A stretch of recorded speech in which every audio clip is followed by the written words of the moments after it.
संत मत में आता है सार शब्द। सार शब्द का अर्थ यह नहीं होता कि वह कोई शब्द है। सार शब्द का अर्थ है वो परमात्मा जो शून्य अवस्था में है, परम अवस्था में है। उसको हम परमात्मा भी कहते हैं और नियक्षर भी कहते हैं।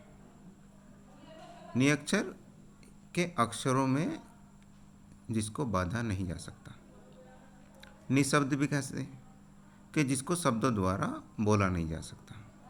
और यहाँ बड़ा संशय होता है कि जब कबीर साहब ने कहा है कि सार शब्द, सार शब्द, शब्द नाम आते ही हम समझते हैं कि शब्द है, वो कोई शब्द है, कोई ध्वनि है और ध्वनि को ही हम शब्द कहते हैं। जैसे मैं, तू, वो, राम, श्याम, राधे, कृष्ण, इस तरह का कोई शब्द है।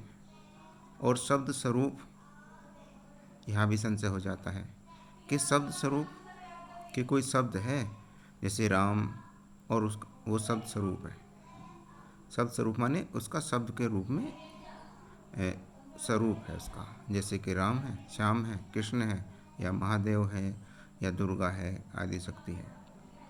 लेकिन जब आप धीरे धीरे समझोगे ना, तब आपको समझ में आएगा कि जो शब्द, सार शब्द बोला है, जिससे सभी शब्द अक्षर उत्पन्न हुए हैं, जो सबका सार है, इसलिए उसको सार शब्द बोला है।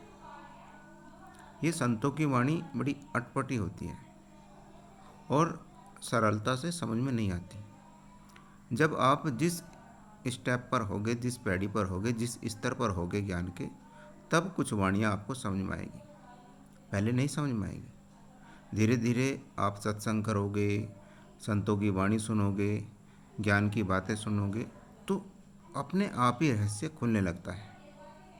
शुरू में तो बहुत गड़बड़ होती है, कुछ भी समझ में नहीं आता। और जैसे जैसे आप सत्संग करते हो, संतों का संग करते हो और परमात्मा की किसी भी रूप में आप उपासना करते हो, तो आपकी बुद्धि का विस्तार होने लगता है। यही होता है सबके साथ।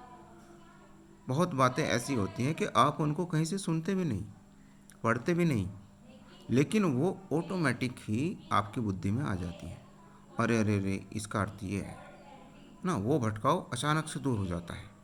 कुछ आपने सुन रखा होता है, कुछ आपने पढ़ रखा होता है, और कुछ ऑटोमेटिक ही आपकी बुद्धि में ज्ञान उतर जाता है। ये जब आप आध्यात्म मार्ग पर चलते हो, सभी के साथ होता है। सार शब्द का अर्थ यही है कि आप उसको शून्य कहो, परमात्मा का हो, परम अवस्था का हो।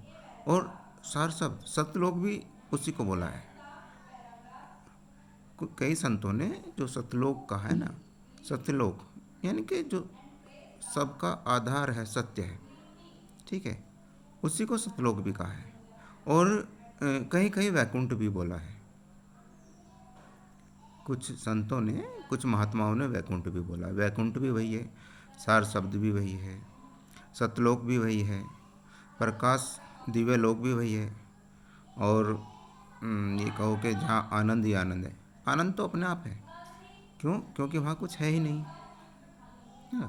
आप परेशान कब होते हो? जब आपकी इच्छाएं होती हैं, आपके शरीर में कुछ पीड़ा होती है, भूख हो, प्यास हो, दर्द हो, और जब वहाँ कुछ है ही नहीं, कुछ भी नहीं है, तो आप परेशान कैसे होगी? ना सुख है ना दुख है, ठीक है।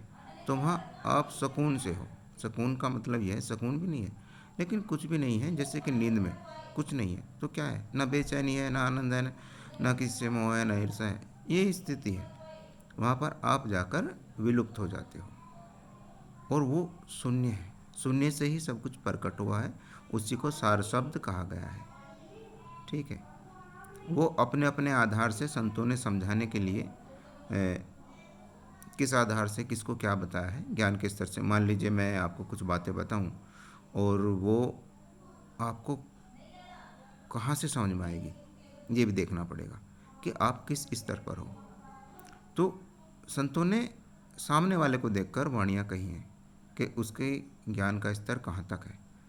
आप अपने पर मत समझो कि वहाँ पर तो संत ने ये बोल रखा है, फिर कुछ और बोल रखा है, वो तो गड़बड़ हो जाएगी, आपकी समझ में नहीं आएगा।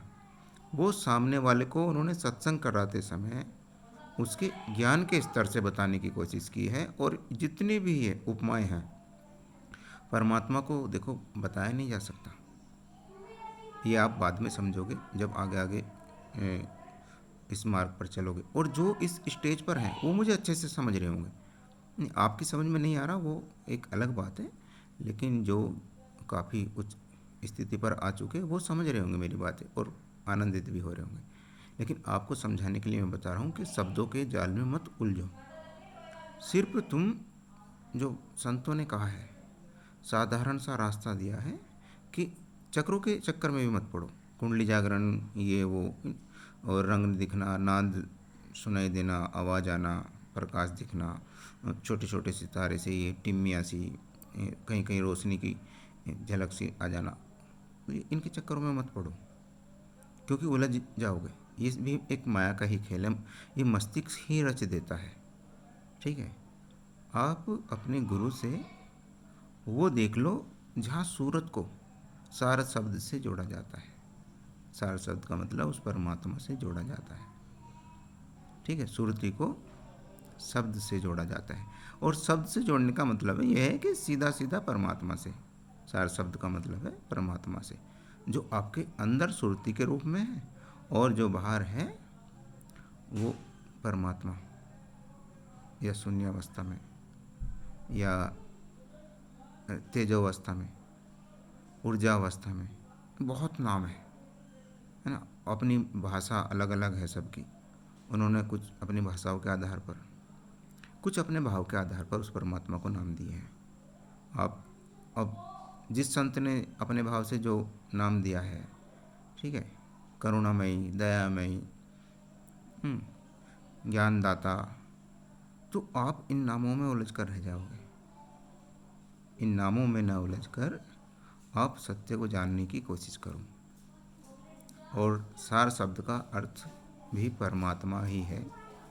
यदि कोई इस मेरी बात को काट दे और या आपको बहका दे, तो आप कृपया मुझसे मिला दीजिए, जो ये कहता है कि सार शब्द परमात्मा नहीं है, कुछ और है।